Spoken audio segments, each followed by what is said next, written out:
Hello, ഞാൻ ഇപ്പോൾ കോഴിക്കോട് നിന്ന് വീട്ടിലെത്തിയ സ്ഥിതിക്ക് ഉമ്മയുടെ 2-3 കുക്കിംഗ് വീഡിയോസ് ആയാലോ. ഉമ്മ ഇങ്ങനെ നല്ല അടിപൊളി മീൻകറിയും അതുപോലെ കപ്പ ഉണ്ടാക്കിയിട്ടുണ്ടായിരുന്നു. അപ്പോൾ ആ റെസിപ്പി നിങ്ങൾക്ക് പറഞ്ഞുതരാം. ആദ്യം തന്നെ ഉള്ളി, തക്കാളി, ഇഞ്ചി, വെളുത്തുള്ളി ഇതൊക്കെ നമ്മൾ റെഡിയാക്കി വെച്ചിട്ട് ചട്ടി ചൂടാക്കിയിട്ട് അതിലേക്ക് എണ്ണ ഒഴിച്ചു കൊടുക്കുന്നുണ്ട്. ഇത് മീൻ്റെ തല വെച്ചിട്ടുള്ള കറിയാണ് കേട്ടോ. എല്ലാവർക്കും ഇത് ഇഷ്ടമാവുമെന്ന് അറിയില്ല, പക്ഷേ എൻ്റെ വീട്ടിൽ എല്ലാവർക്കും ഈ കറി ഇഷ്ടമാണ്. ചൂടാക്കിയ ചട്ടിയിലേക്ക് നമ്മൾ വെളിച്ചെണ്ണയാണ് കേട്ടോ ഒഴിച്ചു കൊടുത്തത്. അതുപോലെ പുളിയും കുറച്ച് വെള്ളത്തിലാക്കിയിട്ട് നമ്മൾ ഇതുപോലെ ഒന്ന് കുതിരാൻ വെച്ചിട്ടുണ്ടായിരുന്നു. എണ്ണ ചൂടായി കഴിഞ്ഞിട്ട് നമ്മൾ അതിലേക്ക് ഉലുവ ഇട്ട് കൊടുത്തിട്ട് അതൊന്ന് പൊട്ടിച്ചെടുത്തിട്ടുണ്ട്. ഉലുവ നന്നായിട്ട് ചൂടായി ഇങ്ങനെ പൊട്ടി വരുന്ന സമയത്താണ് നമ്മൾ ബാക്കിയുള്ള സാധനങ്ങൾ അതിലേക്ക് ഇട്ട് കൊടുക്കുന്നത്. അതിലേക്ക് ഇഞ്ചി, വെളുത്തുള്ളി അതുപോലെ തന്നെ ചെറിയുള്ളി നമ്മൾ മിക്സിയിലിട്ട് ചെറുതായിട്ടൊന്ന് ചതച്ചിട്ടാണ് കേട്ടോ ഇട്ട് കൊടുക്കുന്നത്. അങ്ങനെ അത് ചേർത്തിട്ട് അതിൻ്റെ ഒരു പച്ചമണം മാറുന്നത് വരെ ഒന്ന് ഇളക്കി കൊടുത്തിട്ടാണ് നമ്മൾ ബാക്കിയുള്ള സാധനങ്ങൾ ഇതിലേക്ക് ആഡ് ചെയ്യാൻ പോകുന്നത്. വീഡിയോ എടുത്ത് വോയിസ് ഓവർ കൊടുക്കുന്നത് ഞാനാണെങ്കിലും ഇത് രണ്ടും ഉണ്ടാക്കിയത് ഉമ്മയാണ് കേട്ടോ.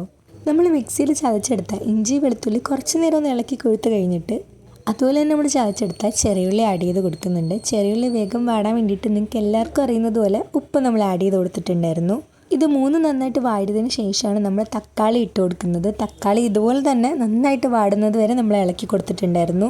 മീനിൻ്റെ തല വെച്ചിട്ടുള്ള കറി ആയതുകൊണ്ട് ഇത് കുറച്ച് വലിയ പീസാണ്. അതുകൊണ്ട് നമ്മൾ വലിയൊരു മൺചട്ടിയാണ് കേട്ടോ ഈ ഒരു കറി വെക്കാൻ എടുത്തിട്ടുള്ളത്. അപ്പോൾ നമ്മൾ ചട്ടി ചൂടായി വെളിച്ചെണ്ണയിലേക്ക് ആഡ് ചെയ്ത് ഇത്രയും സാധനവും നന്നായിട്ട് വാടി വരുന്നത് വരെ നമ്മൾ ഇളക്കി കൊടുത്തിട്ടുണ്ടായിരുന്നു. മീൻകറിയിലേക്കുള്ള മസാല ആഡ് ചെയ്യുന്നതിന് മുമ്പായിട്ട് നമ്മൾ കറിവേപ്പില ഇട്ട് കൊടുത്തിട്ടുണ്ടായിരുന്നു. എന്നിട്ട് നന്നായിട്ട് മിക്സ് ചെയ്ത് കൊടുത്തിട്ടുണ്ട്. ചെറിയുള്ളി വാടാൻ വേണ്ടിയിട്ട് ആദ്യം തന്നെ നമ്മൾ ഉപ്പ് ആഡ് ചെയ്തതുകൊണ്ട് ഇപ്പം നമ്മൾ ആഡ് ചെയ്ത് കൊടുക്കുന്നത് മഞ്ഞൾപ്പൊടിയാണ്. മഞ്ഞൾപ്പൊടി ചേർത്തിട്ട് നന്നായിട്ട് മിക്സ് ചെയ്ത് കൊടുത്തതിന് ശേഷം നമ്മൾ മുളക് പൊടി ആഡ് ചെയ്യുന്നുണ്ട്. ഈ പറയുന്ന പൊടികളൊക്കെ നിങ്ങളുടെ കറിക്ക് നിങ്ങളുടെ ടേസ്റ്റിന് ആവശ്യമായ രീതിയിൽ ആഡ് ചെയ്ത് കൊടുക്കുക കേട്ടോ. അപ്പോൾ മഞ്ഞൾപ്പൊടി ആഡ് ചെയ്തതിന് ശേഷം നമ്മൾ കുറച്ച് മുളക് പൊടി ആഡ് ചെയ്ത് കൊടുക്കുന്നുണ്ട്. കുറച്ച് അധികം ആഡ് ചെയ്ത് കൊടുത്തിട്ടുണ്ട്, കാരണം നമ്മൾ കുറച്ചധികം മീൻ എടുത്തിട്ടുണ്ട്. അതിന് ശേഷം മല്ലിപ്പൊടിയാണ് ആഡ് ചെയ്ത് കൊടുക്കുന്നത്. അപ്പോൾ ഇത് രണ്ടും നന്നായിട്ട് മിക്സ് ചെയ്തിട്ട് ആ ഒരു പച്ചമണം മാറുന്നത് വരെ ഇളക്കി കൊടുക്കുന്നുണ്ട്.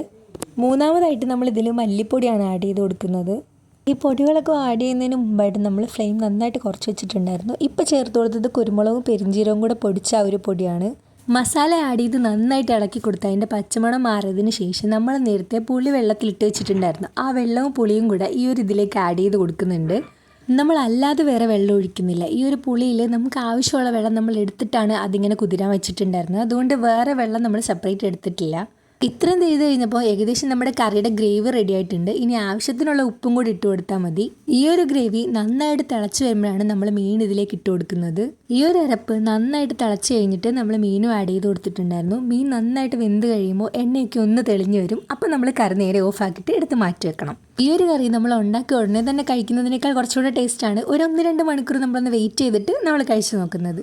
ഞാൻ നേരത്തെ പറഞ്ഞതുപോലെ തലക്കറി ആയതുകൊണ്ട് തല കുറച്ച് വലിയ പീസായതുകൊണ്ട് നമ്മൾ ഉണ്ടാക്കിയ ഗ്രേവിയിലേക്ക് അത് നന്നായിട്ടൊന്ന് ഇറക്കി കൊടുത്ത് വെക്കുന്നുണ്ട്. മീൻ പൊടിഞ്ഞു പോകാതെ ശ്രദ്ധിച്ച് ചെയ്യണം. ലാസ്റ്റിലേക്ക് നമ്മൾ കുറച്ചും കൂടി ഉപ്പും കൂടി ചേർത്ത് പിന്നെ അതുപോലെ കറിവേപ്പിലയും കൂടെ കുറച്ചും കൂടെ ഒന്ന് വെള്ളം വെച്ചിട്ടുണ്ടായിരുന്നു. കറിവേപ്പില ആഡ് ചെയ്ത് കൊടുത്താൽ നല്ല ടേസ്റ്റ് ഉണ്ടാവും. ഈ ഒരു കറി റെഡിയായി മാറ്റി വെച്ച് കഴിഞ്ഞിട്ട് ഞാൻ നേരത്തെ പറഞ്ഞതുപോലെ പിന്നെ നമ്മൾ നേരെ കപ്പ ഉണ്ടാക്കലാണ് പോയത്. കപ്പ നമ്മൾ ചെറിയ പീസുകളായിട്ട് പുഴുങ്ങിയെടുത്തിട്ട് നേരെ കുഴക്കാണ് ഉണ്ടായിരുന്നത്. നമുക്കിവിടെ കുഴക്കുക എന്ന് പറയും. നമ്മൾ കപ്പ നല്ല വൃത്തിയായി കഴുകിയെടുത്തിട്ട് ചെറിയ കഷ്ണങ്ങളാക്കിയിട്ട് കുക്കറിലിട്ട് 2 ഫിസിലടുപ്പിച്ചിട്ടുണ്ടായിരുന്നു. 2 ഫിസിലടുപ്പിക്കേണ്ട ആവശ്യമില്ലായിരുന്നു. കപ്പ ചെറുതായിട്ടൊന്ന് വെന്ത് പോയിട്ടുണ്ടായിരുന്നു. കപ്പ വേവിക്കാൻ വെക്കുന്നതിന് മുമ്പായിട്ട് നമ്മൾ അതിനാവശ്യമായ ഉപ്പും അതുപോലെ തന്നെ കളറിനുള്ള മഞ്ഞൾപ്പൊടി ആഡ് ചെയ്ത് കൊടുത്തിട്ടുണ്ടായിരുന്നു. അപ്പോൾ കുക്കറിൽ നമ്മുടെ കപ്പ റെഡി ആകുമ്പോഴേക്കും നമുക്ക് കപ്പയിലേക്ക് ചേർക്കാനുള്ള സാധനങ്ങളൊന്ന് അരച്ചെടുക്കാം. അപ്പോൾ മഞ്ഞൾപ്പൊടി അതുപോലെ തന്നെ വെളുത്തുള്ളി, ജീരകം, പച്ചമുളകും എടുത്തിട്ടുണ്ട്.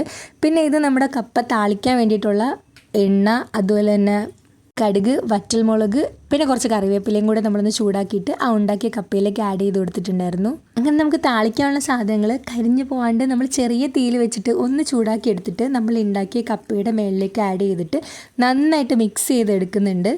അപ്പം നമ്മുടെ കപ്പയുടെയും പരിപാടി കഴിഞ്ഞിട്ടുണ്ട്. അപ്പം നമ്മൾ നേരത്തെ പറഞ്ഞതുപോലെ ചെറുതായിട്ടൊന്ന് വെന്ത് പോയിട്ടുണ്ട്. നിങ്ങൾ വെക്കുന്ന സമയത്ത് നിങ്ങളുടെ ആ ഒരു കപ്പയുടെ വേവിനനുസരിച്ച് ഒന്ന് ശ്രദ്ധിച്ചാൽ മതി. നമ്മുടെ കപ്പ റെഡിയായി കഴിഞ്ഞപ്പോഴത്തേക്കും നമ്മൾ നേരത്തെ ഉണ്ടാക്കി വെച്ച മീൻകറിയും അവിടെ റെഡിയായിട്ട് ഇരിപ്പുണ്ടായിരുന്നു.